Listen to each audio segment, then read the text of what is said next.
Showing up this evening. This is probably one of the largest attendances we've had online for the LinkedIn Local Central Coast events, and with good reason. We've got an excellent presentation that Jacqueline Svedas from Central Coast Council is going to be putting on for us. A lot of really important information that I think all want to know. What is actually going on in terms of the local economy? What is Central Coast Council doing? And how can we actually get this information across to as many people as possible so we can help each other out in business? Right now, there's a lot of requirement for data. I think that's one of the big things. People just need to know what are the facts.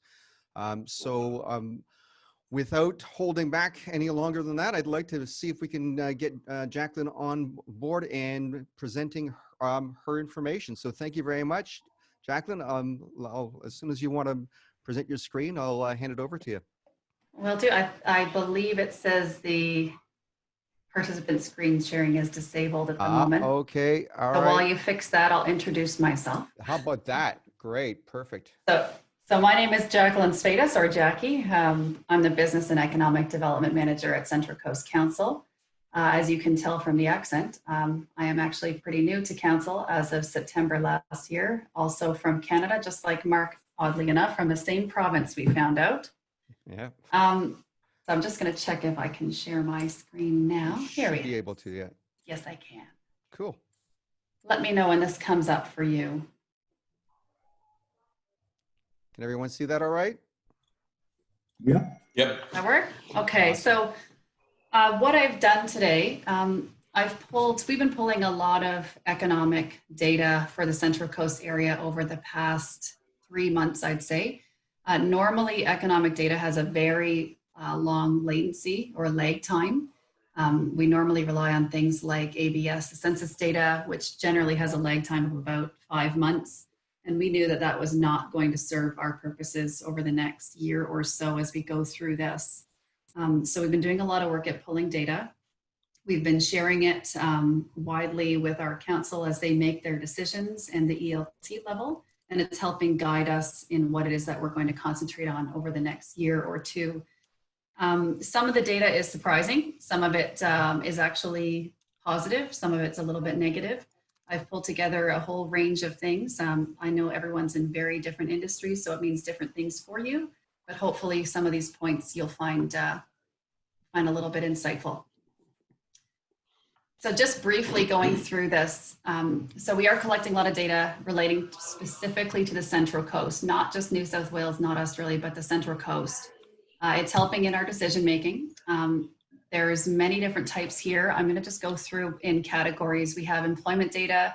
I've pulled some things relating to the visitor economy, the construction economy, and some of these trends like the commuting and the working from home and some of those impacts, as well as some of the retail spending. I gather the format of this is that we'll go through some of the questions near the end, but if anyone needs to interrupt, I don't mind if you do. Cool.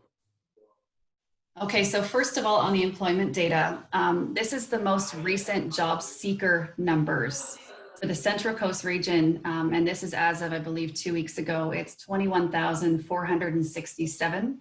Our baseline is about 10,000 on Centrelink at any given time, so we're seeing an increase of around 11,000 or so from our normal baseline.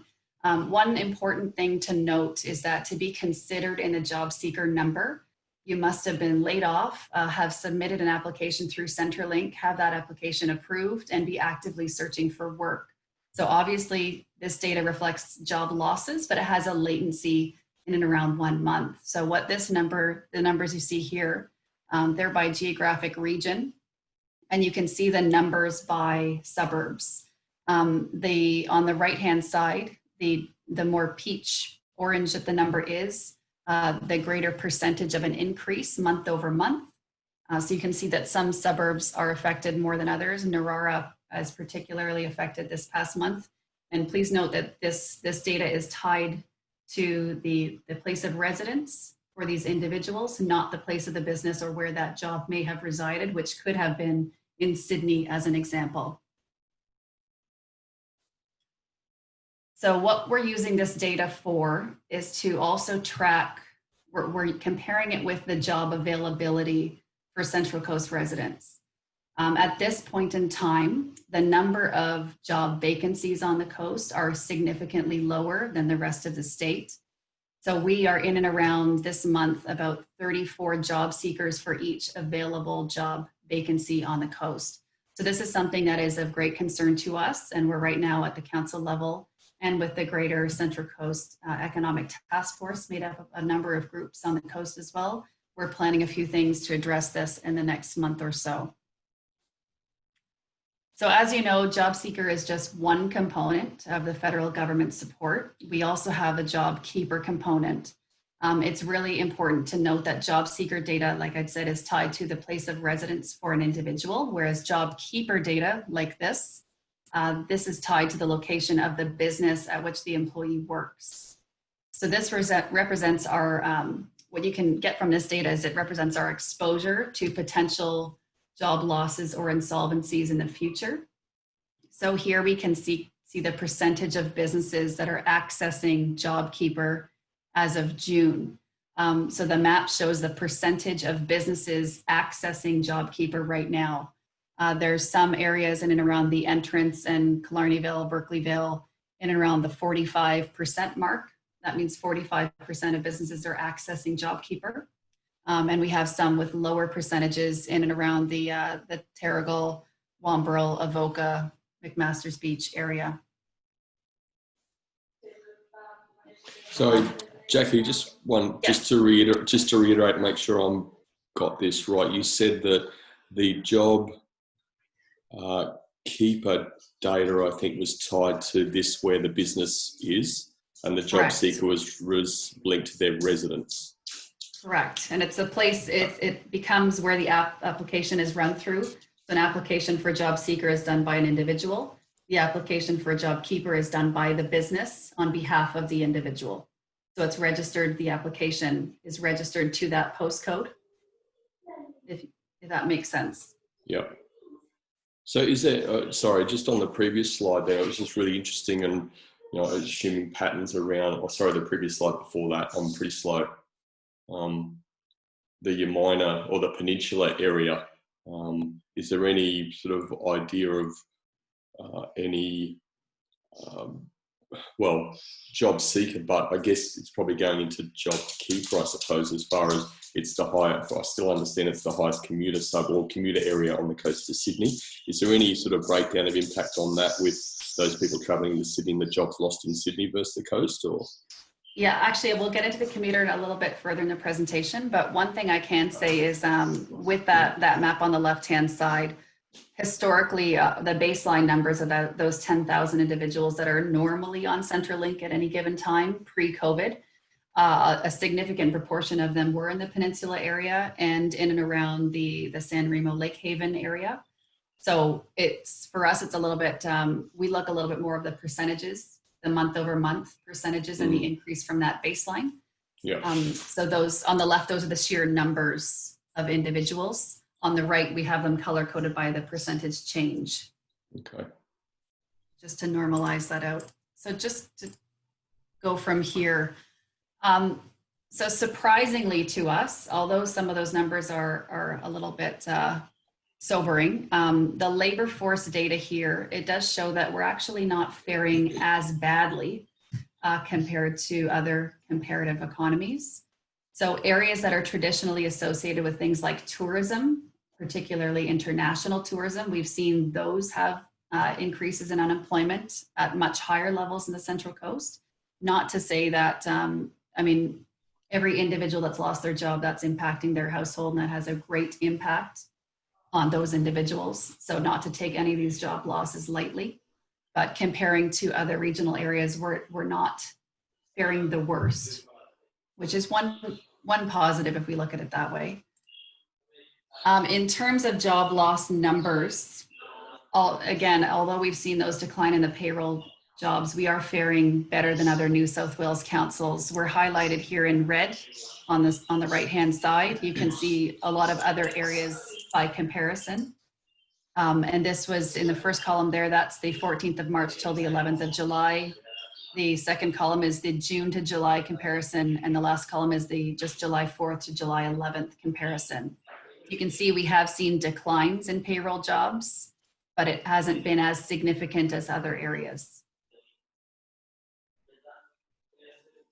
So just moving on from some of the employment data, just drilling down into a couple of industries of interest. Here, this is the Airbnb occupancy rates that we've been pulling. Central Coast area. Oh, yes. Can I just get you to hang on just for quick? Because I transferred the session to you, it looks as if there's a few people that are still in the waiting room, but you have access to the waiting room now. Oh, do I really? Okay. Yes, my apologies. We just want to let a few people in. Yep. I believe I've admitted them all. Great, super. Thank you for that. Sorry, folks. No problem. No, that's okay. So yeah, just moving on to the visitor economy specifically. We've been tracking retail spending in one category, but we've also been tracking the Airbnb occupancy rates. And this is because the Central Coast Council area, we do have motels and hotels and accommodation, but we also have a significant number of Airbnb rooms, almost at a higher proportion than those individually owned businesses that run hotels and motels. So this has been a surprising data set for us.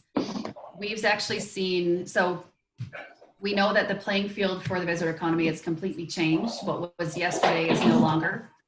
We've seen the number of international tourists essentially, for lack of a better term, fall off of a cliff. But in the past 2 months, our Airbnb bookings have actually increased year over year. Sorry, a little bit of feedback if I could just, sorry, there we go. So this can probably be attributed to the number of KG Sydney siders who are now traveling regionally, who you may have seen on weekends.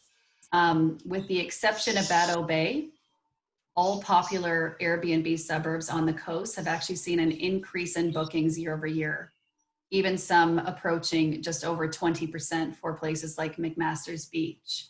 So this has been a bit of a surprise to us. We did see a blip, a downward trend in April and May.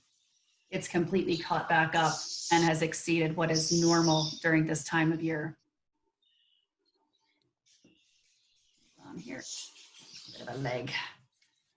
So drilling down into 2 traditional tourist hotspots on the coast, which are Terrigal on the top and Entrance there on the bottom. You can see on the numbers where the occupancy dipped down in April on the Airbnb sector and May, and it's since spiked back up in June. And this is a trend that we expect to continue, but it's obviously highly dependent on the restrictions that are in place at the time. So these may fluctuate quite wildly as we go along. Another sector that we're watching closely is the construction sector. And our indicator data that we're using right now for this is our DA approvals. That often can give us some insight into what's coming down in the pipeline for the construction sector. Obviously, there's the commercial, industrial, and the larger scale institutional construction sector as well, but we're looking at residential because we have access to this data. Here we can just see the breakdown of residential housing type by suburb over the last 12-month period. You can see there by suburb on the right-hand side and also the numbers by suburb on the left with a heat map. I'd say there isn't a significant change over the past few months in this. It's been mostly a continuation of what we've seen as a trend over the past couple of years. At the same time, just before I get into the commuting issue, the Central Coast Economy Task Force was created in the end of March, and that's a group of individuals from Central Coast Council, myself included. We have Business New South Wales Central Coast, Regional Development Australia, Dark and John Land Council. We have Central Coast Industry Connect. We've got, oh goodness, Treasury on there and Regional New South Wales. And we've all been working together on doing various different things and not duplicating our efforts over the past couple of months. One of these components is the infrastructure advocacy, which we've been doing a lot of behind the scenes to try to access some of the grant funding that's been becoming increasingly available as we go along. So a lot of these data points are being used as we advocate for those things. This is an issue that's quite close to my heart, as it is part of my role. So we have what we call the 44,000 commuter problem. So prior to COVID, we had about 44,200 Central Coast residents who commuted out of the Central Coast area for work every day. So this had a range of negative impacts on things like quality of life, impacts on the community, the economy, and the environment. You can see some of the indicators here that we've been pulling and collecting prior to COVID as we identify this as an issue. So what we found in this time is we did a very recent quick survey on some of these commuters, and we found as of late June, about 33% of those individuals are actually now working from home. So just to be clear here, the health and the economic impacts of COVID have been horrific, but in the commuter issue, it's given us a very interesting glimpse in what it could actually look like if more Central Coast residents worked where it is that they live. And the impacts have actually been quite positive. So here it is, you can see this proves the point that the commuters are definitely not taking the train since March. These are the Opal card trips on the Central Coast line. The dark blue bar indicates the adult fare, which is in line with a typical commuter. It completely dropped off in April and it's caught back slightly since May and June, but it's definitely not up to its normal baseline level. As well, the car traffic on the M1 has decreased. We do know that those 44,000 commuters actually represent the equivalent of one entire lane on the M1 in one direction. This is the 2020 figure. You can see as an example, the top left is the morning peak in the southerly direction. Keeping in mind, the figure doesn't look as shocking because it includes all of January, February, and March before a lot of those commuters dropped off. So we can actually, when we take those data points out, we can actually see a more of a significant decline, but we're noticing those numbers have dropped off quite a bit in line with what we're seeing in that short survey. So one of the most interesting sources of data that we're analyzing is actually the only data set I cannot show you. So we're bound by usage agreements, but I can talk about what are some of those trends that it's uncovering. The retail spend data for the Central Coast actually goes against all surface level logic that we would see and expect during times of a pandemic and through economic uncertainty. And this has probably been the most shocking data to us that's been coming out. So we are seeing retail spending levels actually up year over year in virtually all of our town centers right now. The data that I'm just going to share with you right now reflects the first 2 weeks in July. So we did see quite a drop off in spending throughout April and May and probably the first week in June. But since that time, it's actually been up. So comparing year over year, as an example, restaurant spending in Terrigal for the first 2 weeks of July was actually up between 40 to 45% compared to the same 2 weeks last year. The same can be said, that same figure increase for Yamina. The entrance, though, blows those two completely out of the water with an increase of about 80% year over year for restaurant spending compared to those same 2 weeks in July of 2019. That has shocked us probably the most of any type of data that we're pulling at the moment. And this is coming through the MasterCard retail spend data. And we've been accounting also balancing off the fact that more people are using a tap compared to cash. So for retail categories, spending is actually up between anywhere from 25 to 55% year over year across almost every town center across the coast. Apparel spending is even up, and it's averaging anywhere from 50 to 70% increases year over year. Even accommodation, which we would expect to be lower, it's been up around 30% compared to year over year in the entrance and Wyong, with an almost 100% increase or doubling in the Yamina region.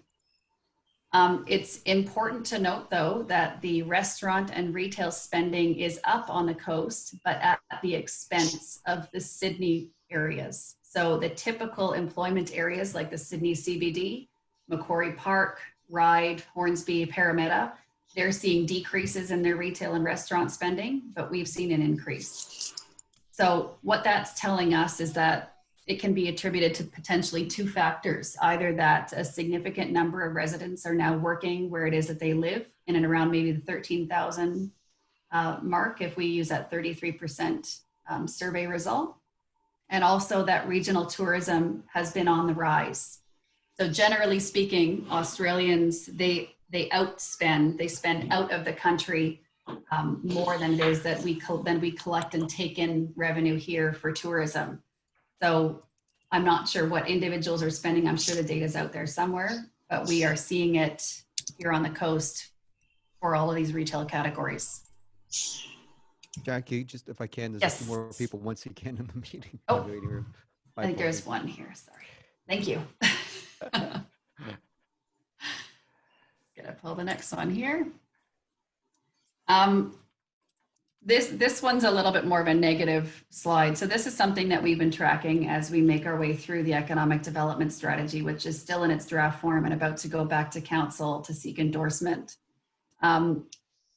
Primarily, but I mean, pre-COVID, we like to compare ourselves, what we call the National Cities Performance Index. And in red is the Central Coast. And we've got some pretty sobering stats compared to other areas. So things like our education levels are extremely low compared to the rest of Australia. As well, the patent applications per 100,000 individuals is down in about the 30th percentile. New business entry rate is actually in about the middle of the pack. Proportion and knowledge industries around the middle. Again, those are individuals, not necessarily jobs here on the coast, but individuals working in those sectors. Very low ranking on households with broadband connections compared to the rest of Australia, and our GRP per capita is quite low. So we've been working to address these issues, and this goes far beyond COVID. As we go through our economic development strategy and what we're planning for the next 5 to 20 years. Sorry, Jacqueline, on yes. those statistics there, are we seeing anything botting away from what the trends have been over the last few years through COVID period? So these are, all of these data points that you're seeing right now are pre-COVID. So they're based on things like the ABS data that comes out on an annual basis or every 4 years. So these are longer term issues that we're grappling with, but it also puts us in some precarious positions when things like COVID do come around. So if we, as an example, as we try to really push towards advanced manufacturing and innovation, things like the patent applications, that will hold us back. And that signals to us that we need to innovate more. And probably in this time, maybe adapt our business models a little bit more as well. We have seen though through COVID, one interesting point is that the Central Coast area was actually we actually provided the most PPE than any other area for the New South Wales health system. So our manufacturers here on the coast, they retooled their lines very quickly and we actually provided the most. So that was a really interesting thing, and that did give me quite a lot of hope and where we go towards innovation and advanced manufacturing in the future. But these are things that we're tackling regardless of COVID going on. But again, it does expose us to some things through COVID and any economic downturn as we go along. That's our exposure, I would say. Actually, on the slide, it's Brendan, on the previous slide, the top right-hand corner, new business entry or something I think it was called. What does that actually mean? So the new business entry rate, I believe that was the percentage of new businesses year over year. The Central Coast actually has quite a significant number of businesses in and around 24,000, but most of those are actually small businesses. There's 97% of our businesses here on the coast, registered businesses. They have 15 employees or less. There's also a significant, almost half of the registered businesses are sole operators. So yes, those are registrations, new businesses per year. So again, it can mean different things, but we really have to drill down into those business types to really get a clearer picture. I'm quite jealous of Zeke's glass of wine. That's quite nice. Sorry. Just caught that out of the corner of my eye. The last thing I'll go through with demographics, though, is what struck me when I first came here, and I have a town planning background, so I'm quite a data nerd when it comes to these things. But this is a CIFA map. This is essentially an advantage versus disadvantage. The lower the number, the more disadvantaged that population is. So that would be the red numbers. The blue represents the more advantaged area, with Avoca Beach at the top and Wyong down at the bottom of those two levels. Essentially, what struck me when I came here is that it seemed like a tale of two cities. You had some individuals that had very high income levels, which more often than not, they were commuting outside of the LGA to get that income. And then you had those that were quite literally left behind. So that's why the commuting issue is very close to my heart, is what we found through some economic modeling just this past autumn is in the Gosford CBD, as an example, for every job that we were to bring into Gosford, we would actually in turn generate an additional 1.6 jobs. So in fact, 1 equals 2.6. So those would be things like any related service, the multiplier effect, retail, restaurant, that would go alongside those jobs coming in. So our focus has been tackling that commuter problem, which are primarily pretty well-paying positions if they were to move into the Central Coast area. That would have a significant impact on the rest of the individuals who are essentially left behind in this case. So just to close out, there's a couple of, I guess wanted to be a little bit more proactive in what it is that I can tell you to maybe do to help. So first of all, I would like to encourage all of you to sign up to the Bigger Backyard campaign if you haven't heard of it already. So the Bigger Backyard campaign is for local businesses to pledge to spend locally on other local businesses. So since its launch in May, and I see that Jacinta is also in here. I saw her. Hopefully I get all this right. The pledge value that we're at is almost at 24 million for the year, which actually translates into a yearly economic impact of about 72 million. So it's free to sign up. I encourage all of you to do so. It's a really great program, and I hope that it expands as we go along. Also, of course, we each have a shared social responsibility to be COVID safe. I got these numbers in actually this morning. As we know, the lower the COVID numbers, the better it is for our community and our economy as well. Just to be as a point of encouragement, Central Coast business community has actually tripled its COVID safe business registrations in the past week or so. So we've gone up from about 500 to now 1,533 COVID safe business registrations. I strongly encourage all of you that have businesses or those that work for businesses to register through the nsw.gov.au website. It's important to note that some business types are required to be registered and have a COVID safe plan in place. We are hearing on the ground even today that inspections are in full force this week, and there have been fines issued in the Central Coast for non-compliance. Lastly, I also encourage everyone to, yes. Jackie, sorry, it's Brendan again. Just on the Bigger Backyard thing, and maybe Jacinta might be able to help. The pledge figure is fantastic. But is there any records, or how do you measure so far actual spend versus pledge? That I may have to get Jacinta to do. I don't believe there's a mechanism at this point to track that, but Jacinta would definitely be the expert on this. We're not actually tracking the spend, we're tracking the pledge. So because it's not an e-commerce site, we can't actually track the actual spend. Otherwise, we'd have to put it inside the platform.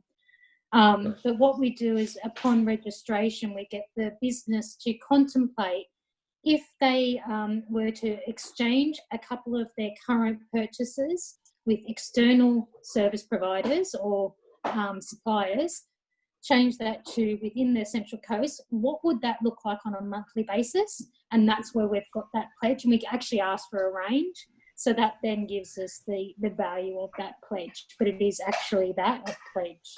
Mm-hmm. Thank you. The economic indicator, so the monthly value is, that's how we calculate that. We then times that by 12 to get the pledge value for the yearly amount, which is nearly 24 million. Now that final year economic impact, that 71 million, what we have looked at is a number of different economic modelling scenarios around this spend local or buy local campaigns. Actually demonstrates that with every dollar spent, there is a return to the economy because of knock-on effects of $3. So that's how we've got to the 71 million, is the 1 in 3 multiplier. Hope that Thank you, helps. Jacinta. It does. Thank you. Yep. So every dollar we spend, we're putting 3 into the local economy, effectively. That's what you're saying? Absolutely, Correct. as well as jobs growth. Yep. Yep. Cool. And very similarly, for every job that we create on the coast, it spins off an additional, every job that we were actually to remove out of Sydney and bring into the Central Coast area would spin off an additional 1.6. So we use a lot of those multipliers when we're making decisions as well. The impact is not just $1 or one job in this case. The last thing, just to encourage everyone to sign up for a free membership at Tourism Central Coast. It gives you a free business listing and access to a whole bunch of different things and events. One of the things we've noticed is over the past couple of months, we've seen quite a number of businesses, and there's more than what I know of. I don't even know what I don't know here. A lot of businesses have transformed themselves to think in a little bit of a different way. So we've had instances where people who normally manufacture some goods are actually turning around and having classes done to be in the tourism industry. There's a very high demand for regional tourism. So to rethink your business on how it is that you could, to essentially be a tourism operator in a way, is one opportunity that we have over the next year. We're getting indications that the international tourism market might be out until at least the middle of 2021 from what we're hearing on the ground. So, but as I'd said, the amount that Australians normally spend on tourism is higher than the amount that we actually take in from international tourists. So we have a lot of Australians here locally that are looking to actually visit areas in Australia, and being in Sydney's backyard, it gives us quite a good opportunity to rethink how it is that we run our businesses and market ourselves. So some of the work that we're looking at doing in the next couple of months is really focus in on those shop local type campaigns. We're also looking at focusing some of our time on scaling up some of the businesses and things like digital platforms and different ways to market yourself and be noticed. These are all things that we're looking at. We're also looking at some virtual job fairs to tackle that problem where we have 34 job seekers for 1 job vacancy. I would encourage anyone that knows the vacancies to consider putting those up if you actually have capacity in your businesses to do so, as well apprenticeship and internship component. We've seen a lot of job losses in the youth markets, and behind the scenes there's a lot of much bigger projects, but of course I can share some of that, but not all of it at this point. Another big priority for us, which is on my desk, is the 100 gigabyte per second digital connectivity project, and that's something that we're really trying to move ahead with quickly to capitalize on what we have ahead of us. So with that, I'm free to answer any questions. I hope I have the data to answer some of those questions, but thank you. Cool. Great stuff. Thank you very much for that. One of the things, if I may, I'll start off one of the questions that comes to my mind, because you've got the Tourism Central Coast information up right now, is having to do with the encouragement of local businesses to see themselves as tourism operators when they've always found probably themselves as being auxiliary to that in many respects. As, the cafes, the restaurants, the, retailers of all kinds. You could be a fishing supply shop. You're really in tourism.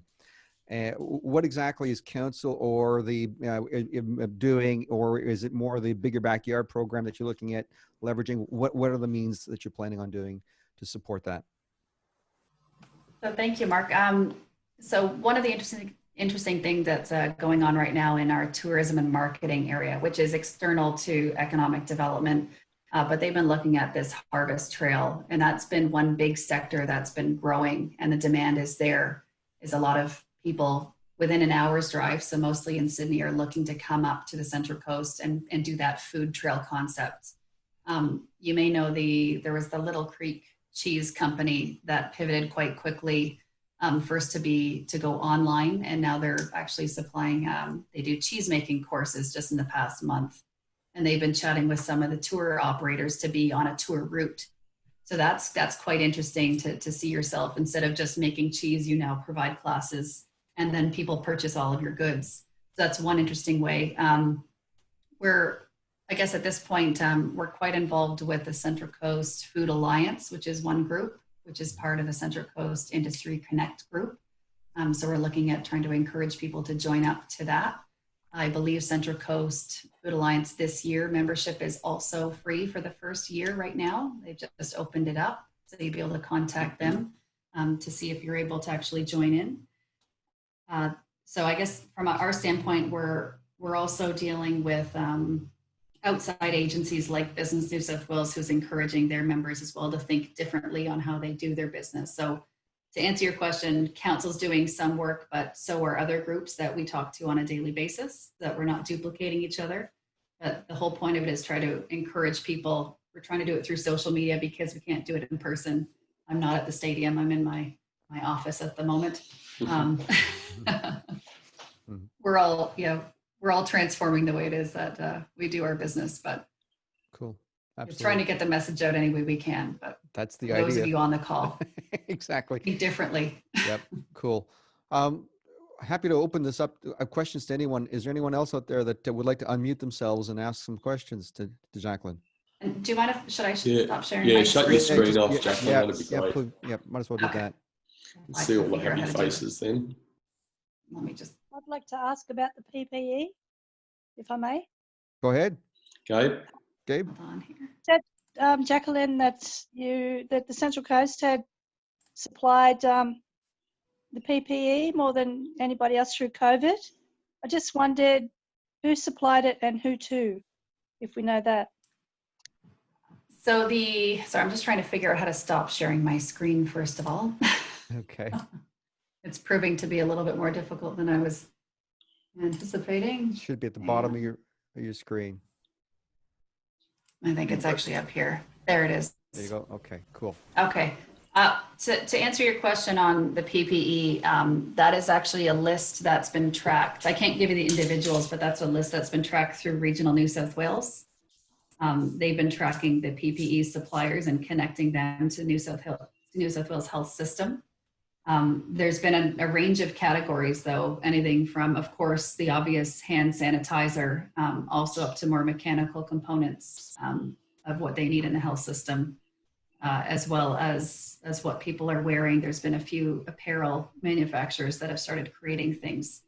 So the list I don't have on me. I'm not sure if we're even able to share that. I know that for large-scale businesses that require PPE, if you're looking for suppliers, we can connect you to those through that list, but we wouldn't be able to share it as a public list because we can't, of course, endorse any individual business. Those are our rules. So if you do require some, please let me know and I can hook you up with someone who has that list available. It was more, I wanted to know the type of businesses that were using the PPE, whether it was COVID specific or you mean PPE in general. So this was actually PPE being supplied to the New South Wales Health System through the hospitals. Right, got it. Thank you. Welcome. Cool. Any other questions out there? Actually, can I just, again, it probably doesn't impact sort of many on our call here, but just out of interest, again, this earlier slide you had around construction, you don't need to show it again, but just an understanding on that, because again, in the sort of media reports, there's, you talked about approvals and there's a bit of a lag time on that sort of stuff. My understanding is, you can maybe correct me if I'm wrong, we've got a reasonably high percentage of trade type people in those sort of in the construction sector coming from the coast. So what's the, I guess what's the play on that? What's the concern there for you and your team as to how you support that moving forward? Yes, and and the way that we deal with it, I mean, as a council, there's only so many tools that we can use and that we can quickly, like those quick wins. So for us, obviously, the council itself is the approval body for DAs. We are right now pulling together quite quickly a list of DAs ranked by the number of jobs they'd actually spin off through construction and permanent jobs. And we're developing a really quickly sort of like a business concierge setup. That's something that we wanted to do over the next year anyhow, and we're doing it very quickly in those categories. So we're starting to prioritize some of those, and also at the same time, even today, I think there was 3 individual cases where we're looking at solving some of those small problems, those roadblocks in the DA process to try to speed some of them up. So we're doing it where we can, kind of in an ad hoc fashion at the moment, but that's one of the priorities that we have, because that's an impact that we can have very quickly on the construction sector. As well, there's also an infrastructure working group, which is the council level and Regional Development Australia and Regional New South Wales as part of the New South Wales government. And they've been advocating for those larger scale infrastructure pieces. They come a little bit further down the line, but they're absolutely an integral component to the construction industry. So to answer your question as well, the construction industry is a high employer here on the coast, as is healthcare as well.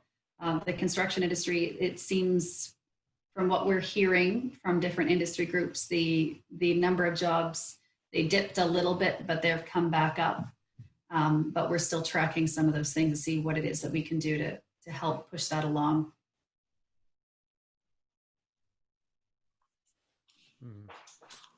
Thank you. I have a question, if that's okay. Yes, it's okay. Jacqueline, what would you say are like the top 3 priorities for the government, for the local government, in supporting business, like the local business, through the pandemic moving forward? So I'd say three is difficult. I mean, so one thing that we've done really quickly after once COVID really took hold. So we were in the midst in March. We were actually bringing the economic development strategy, the draft, to council on the 23rd of March, and that got railroaded by COVID. And that was mostly because all of our baseline economic and employment data was completely gone as of the end of March. So what we did is originally we were asked to take it back and revise our baseline data. But what we did is we actually created a second, more short-term plan, which was called, has a long name. It's the Economic Recovery and Resilience Framework. Essentially, it's a list of things that we think that we can do in a very short and medium term to lessen the impacts of COVID and the effects on the economy, and also set ourselves up for resilience as we go forward in the next couple of years. So there's an action plan in that document. It's a pretty small document. It just came off of public exhibition on the 20th of July. We have about, I'd say, 20 different projects and programs that we have proposed. Most of them have come out of the economic development strategy, but we've changed the timeline somewhat. So to answer your question, I'd say 3 is really difficult for me. The way we're dealing with it at the moment is we've set up, we're thinking ourselves a little bit more like what they do in a hospital. So it's almost like the triage system as things come in. So first, we're just trying to stop the bleeding. And then we're looking at more that longer term fix as we go forward and make sure that we aren't susceptible to things like this in the future. So to answer your question, I guess that's it. I guess I can't answer your question really when it comes down to it. I have my priorities. Other people have their priorities. I'd say the immediate, I wonder if I can answer that in a different way without giving away all of my priorities. The business concierge program is absolutely one of my priorities. That may be because of a planning background where I'm coming from, but making it easier for businesses to grow if they're already here and to come to the coast. That is one of my priorities prior to COVID and definitely after COVID. Another thing I think is we're not very good at marketing ourselves. That's what I've found. We don't have something like the equivalent of an Invest Central Coast website, whereas other areas do. So if someone were to even search a Central Coast, usually somewhere in Tasmania pops up. We're a little bit hidden away right now. So I don't think we do a good job at selling ourselves. That's another big piece of it. Just thinking the third, my priority of my time, a lot of it's been spent on the 100 gigabyte per second digital connectivity, which if you haven't seen that, that announcement, that's bringing the one of the fastest internet speeds available to the Central Coast, which is a dark fiber line that connects you to the rest of the world.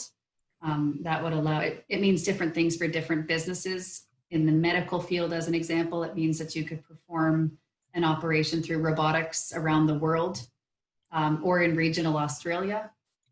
It could mean instant data file transfers for video files. It's like having your virtual twin in another part of the world.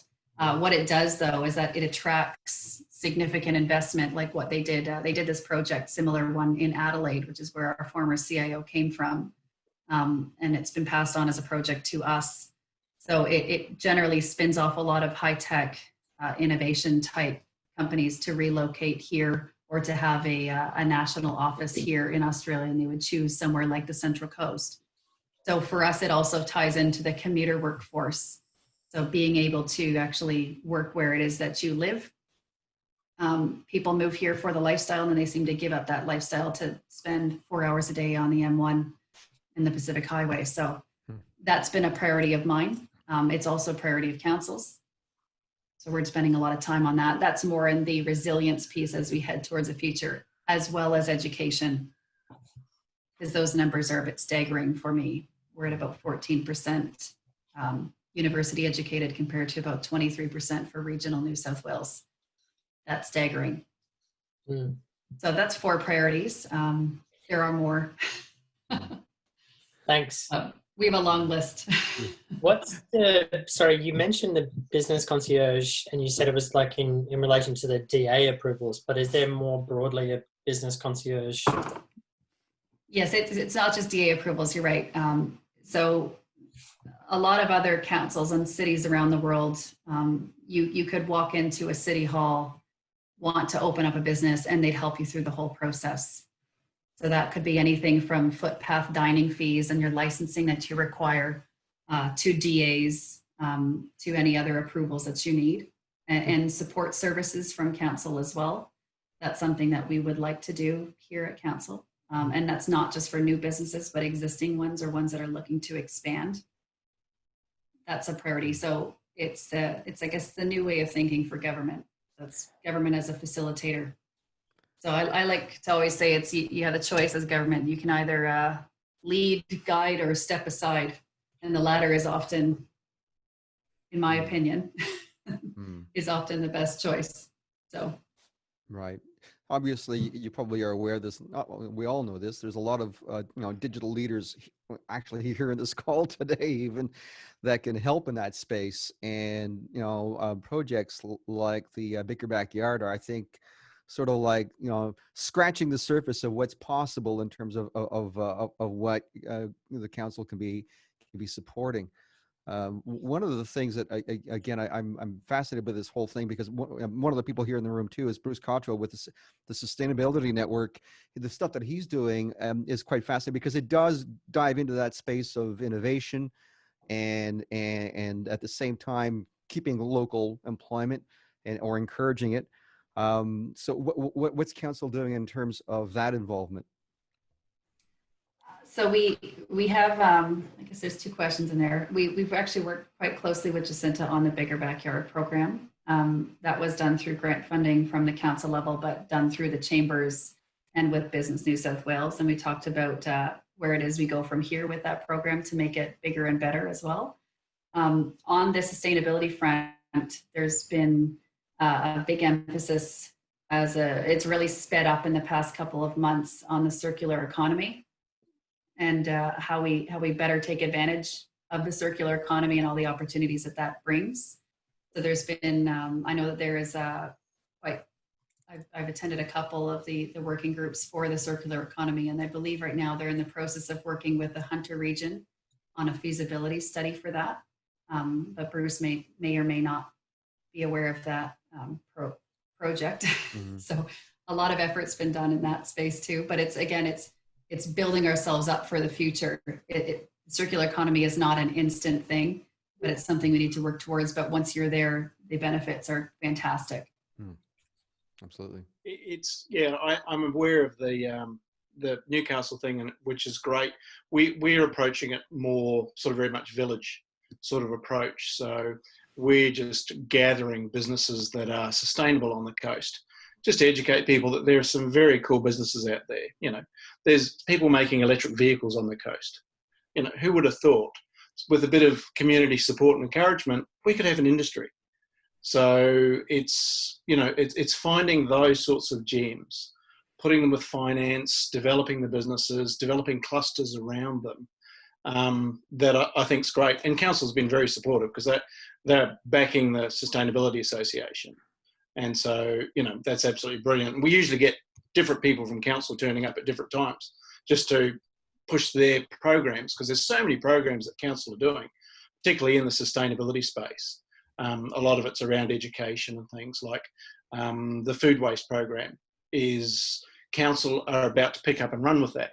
And so we did a program 12 months ago, zero food to landfill, quickly identified, very easy to do. You know, there's no technical barriers to it. There's no economical barriers. It's more economical to do than the alternative.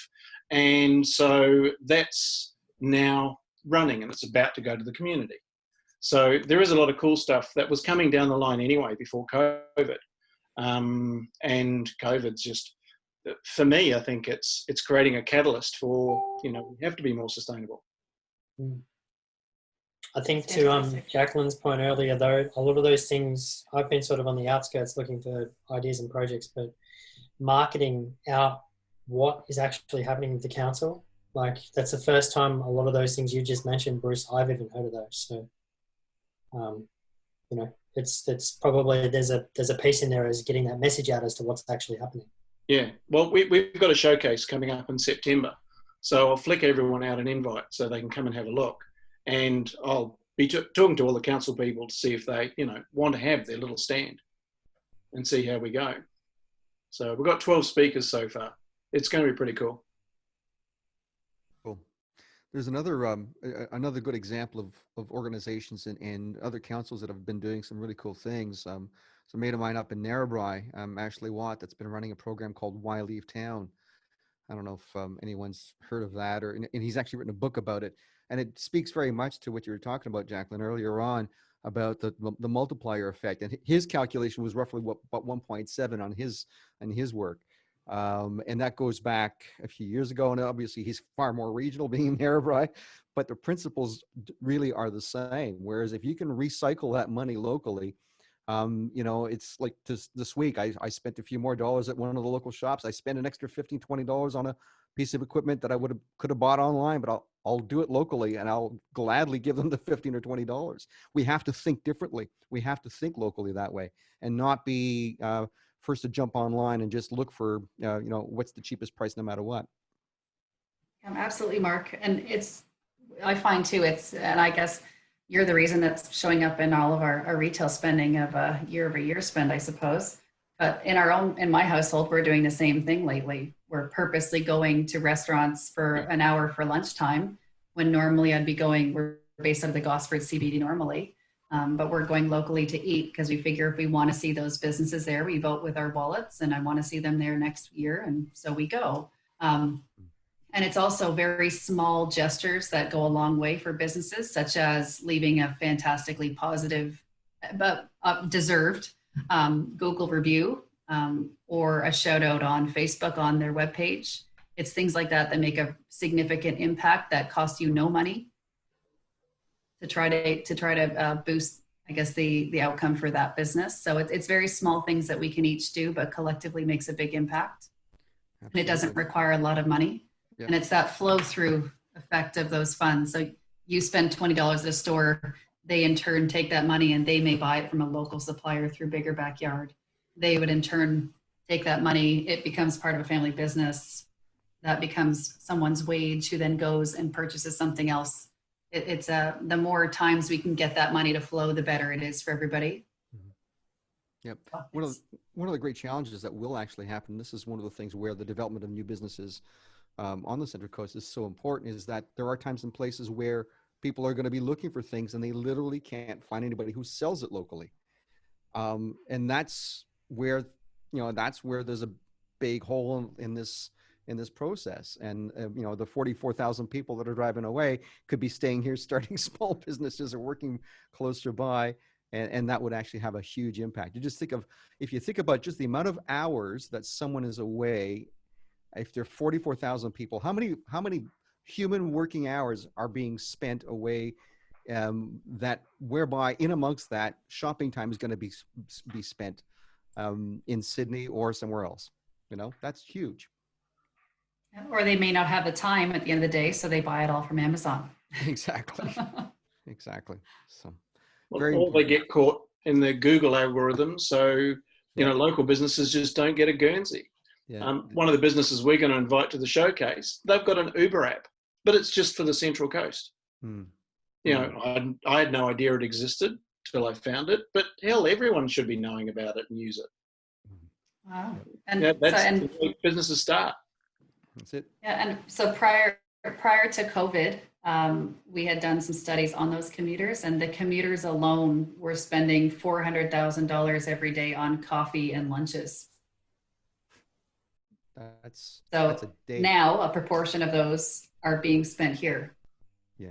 So shockingly, actually, we found out on the ground level, there's been quite a few businesses that have actually opened through COVID.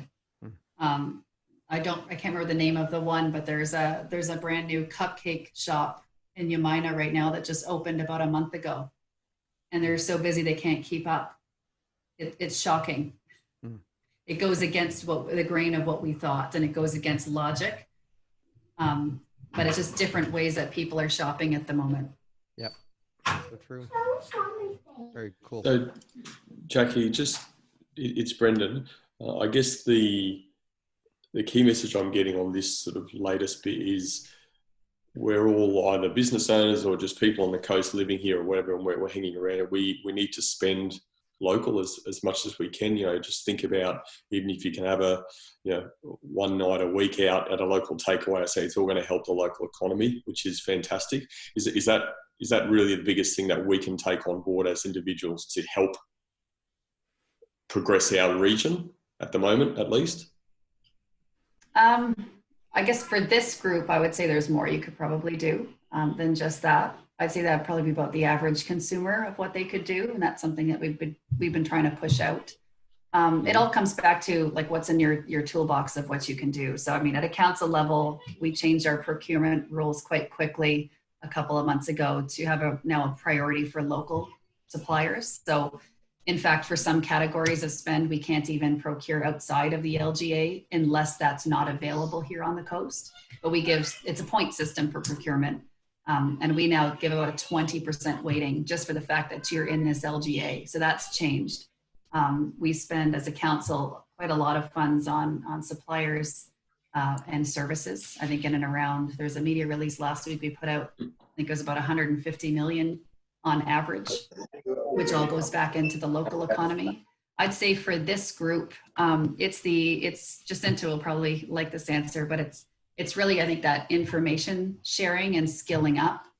I was speaking to someone locally who's in the marketing and advertising field on Friday, and it comes down to things like what types of skills do you think that your fellow businesses on the coast, what do they need over the next 5 years? We know that some businesses don't even have an email address. We know that some don't have a Google profile on the business page, and they don't update it regularly. So it's small things like that, I think, that everyone can collectively help each other as business owners, is sharing those skills and information. I'd say for this group, that's probably the best thing that you could do for each other at the moment. Jacinta looks like she'd love to add to this too, because this is right up her alley. Couple of things. Yeah. Number one, the Bigger Backyard project. That was actually not only a project to help support the local economy, but the entire project was actually delivered by suppliers that were from the coast. So it actually supported 9 different businesses throughout the coast. varying from creating a sticker to building the app and doing the code. And we actually made those decisions based on the fact that none of it was outsourced. So no, not even the graphic artist was out of the area. So that's a big positive for that particular project. It also created, it's got a number of different points of view. So yes, number one, it's a business directory, fantastic, and you get a little bit of, added SEO onto that. So there's a little bit of a bonus there. It also becomes the preferred supplier list for the local area. Like everybody seems to be, and rightly so, wanting to buy local, wanting to support local businesses.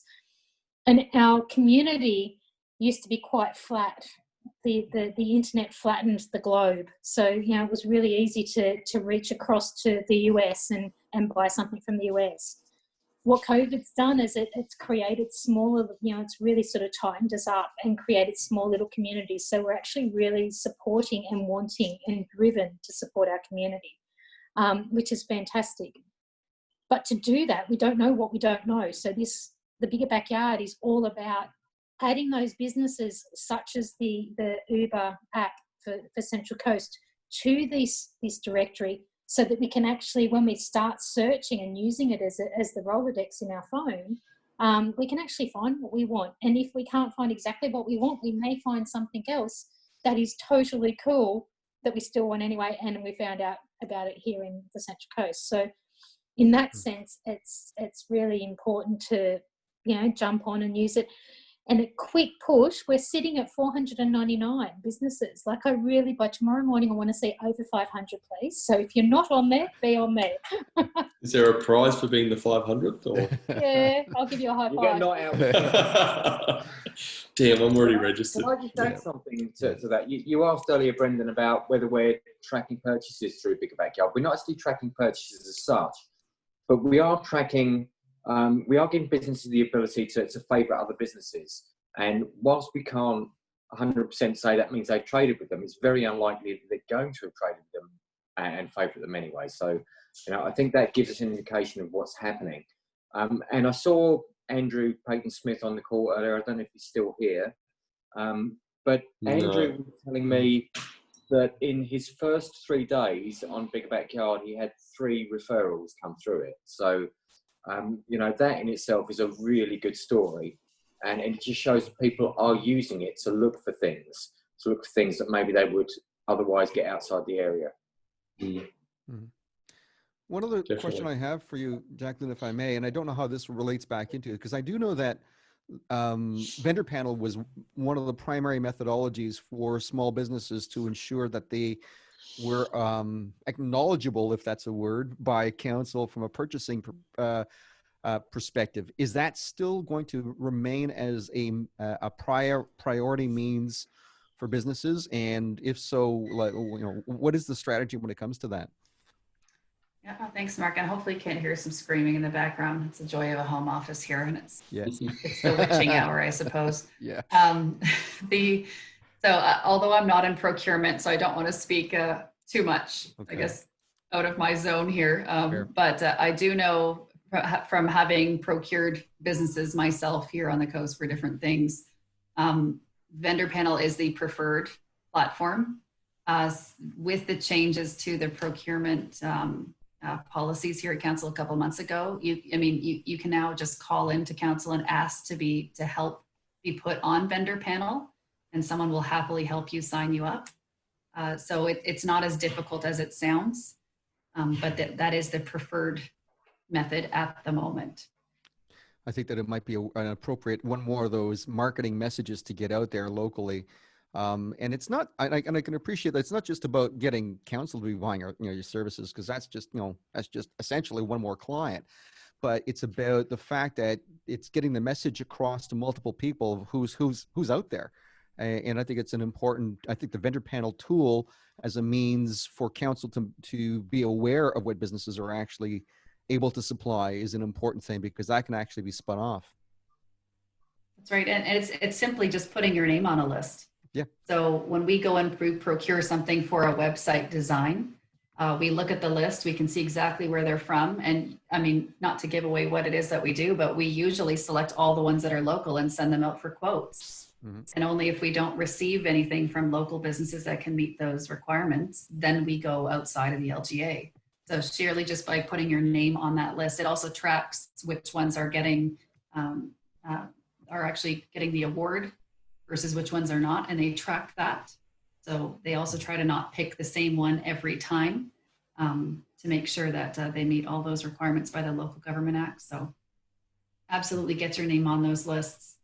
And as well, another thing to think about when we're talking about that tourism operator component is see what other businesses are around that you could actually team up with that might offer, I guess, to a very similar type of a regional tourist. So we have an example. I believe there was 2 companies here on the coast about a month ago that are teaming up with a tour operator, and not to give away the company names, but it was for a specialty coffee grinding facility and a chocolate making place.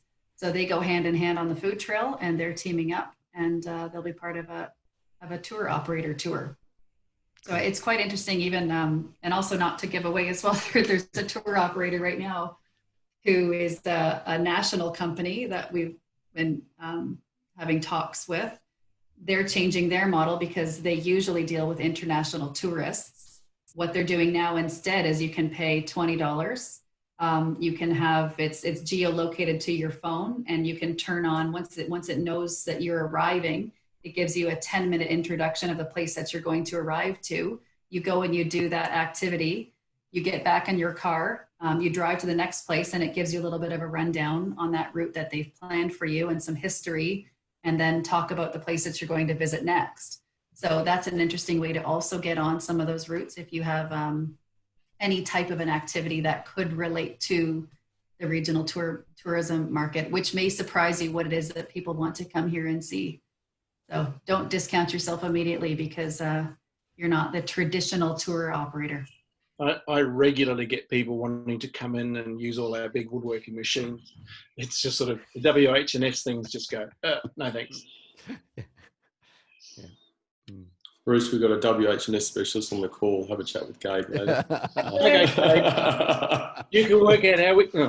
You can work He's out open for bribes as well. If I get to use some of the equipment, it'd be great. Yeah, well, I really get a lot of people asking, you know, I'd love to be able to do what you do and use the machines. And I just look at it and go, yeah, okay, it's another business for another day.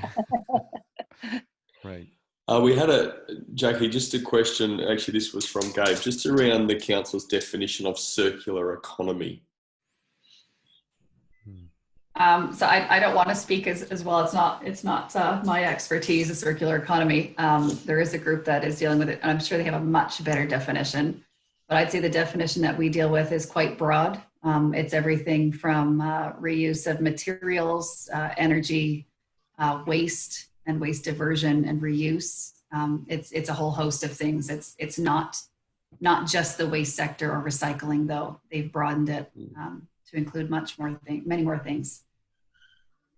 So I couldn't give you verbatim what the definition is at 7:30, but me currently turning pillowcases into masks and sending them to Melbourne, is that circular economy?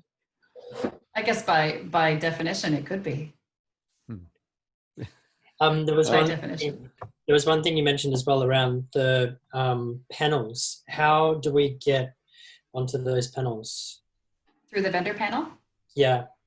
You should be able to just call into the general counsel line and ask for someone to help you set up on vendor panel, and they'll just divert you to the right person. Okay. Awesome. Thank you. I'll actually put the link for vendor panel in the notes here, just so you have it. You can actually, at least it'll give you what the tool is. So just going into... Jackie, if no one's got any other question, probably just the one from, well, I could go two, I'll give you one to start. You've been on council since, I think you said September. Was it September last year? It was September 2019, but I've actually only been in economic development since February. Okay. Just prior to COVID. I think I had about 6 weeks of working in a physical office before COVID hit. baptism of fire, and given your experience, maybe probably a tough question, but let's see what you think. What's, in what you've known and you're working in council for a small period of time, what's your, I guess, view on our biggest challenge as a region? Biggest challenge. They're all a lot are popping up to me. I would say, so just a bit of a background. So I'm an urban planner by trade. I worked for what you'd call a council equivalent. We call them different things in Canada. I worked for a city of about 600,000 people for 10 years, mostly doing special projects in the planning department. But I ended off doing a couple years as the advisor to our CEO, handling the big projects for that city. That was a very different city because it was the exact opposite of Central Coast Council, where we were one of the highest growth cities in the country. This is a little bit shocking to most people, but we had on average year-over-year growth in population of about 8%. It was also very different than Central Coast Council because the East Indian population alone accounted for 52% of the population of 600,000 people. It was one of the most multicultural cities in Canada as part of the Greater Toronto Area. We had significant numbers of multinational companies that had their headquarters there. Very, very different. We also had a traditional city center, which then went out to suburbs and slightly rural, but those were slated to be developed as well. That city's set to grow to almost 1 million by probably closer to Parramatta in concept, I suppose. Very similar, I'd say, to Parramatta. Mm-hmm. Yeah, you got it. So we had a different set of issues, but every city has a different set of issues. I also have background in land development consulting on the private side as well. Even in Sydney back in 2007, when we lived here briefly for about a year before the economic slowdown. You didn't see as much here, but we did. Sounds like you bring bad luck to places. I know. See, that's right. So so I guess to answer your question, I find this region to be very interesting to me, mostly because each town center is so unique and offers such different things. And I quite like going from town center to town center, of which we have a lot here. And they have a very different feel. And they also have a huge range of issues that are different from the next town center over. Also, geographically, as an outsider, and Mark can probably attest to this, as an outsider coming into the Gosford CBD, it is a stunning geographical area. I don't even know as a planner how you'd get a better set of circumstances in your geography. You've got the longest coastline of any other council in Australia, which is crazy. You have mountains, you have beaches, you have cliffs, you have sand dune. It's food growing. It's staggering. It's amazing. All I can see when I come here though is opportunity everywhere I see. I guess I'm also a hopeless optimist at the same time, but I really like projects. So for me, this is a big giant project. So I guess the challenges though are quite real. I'd say the biggest challenge that I can see is that what I call the tale of two cities here. You have the have and have nots. I'd like to see that balanced out and bring more opportunity for those that are the have nots, and that I see as being done through that multiplier effect by bringing some of those employment opportunities here to the coast. So that 100 gig project is one of those components. If we can bring one job and we spin off an additional 1.6, that's fantastic. We also have really high youth unemployment in pockets, as high as 22% in the entrance and about 19% in San Remo and Lake Haven. It's shocking to me that there's no large university presence here. There is the University of Newcastle, but not a larger one for this population size.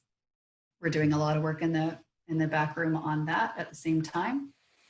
So yeah, I guess we have a lot of catching up to do, I think, whether it's digitization of the City Hall on services that we provide.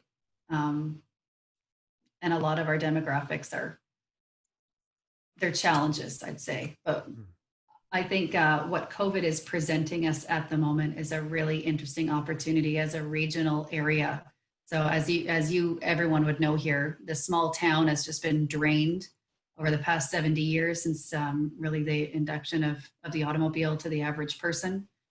This seems to be a pretty big shakeup in how it is that people choose to live.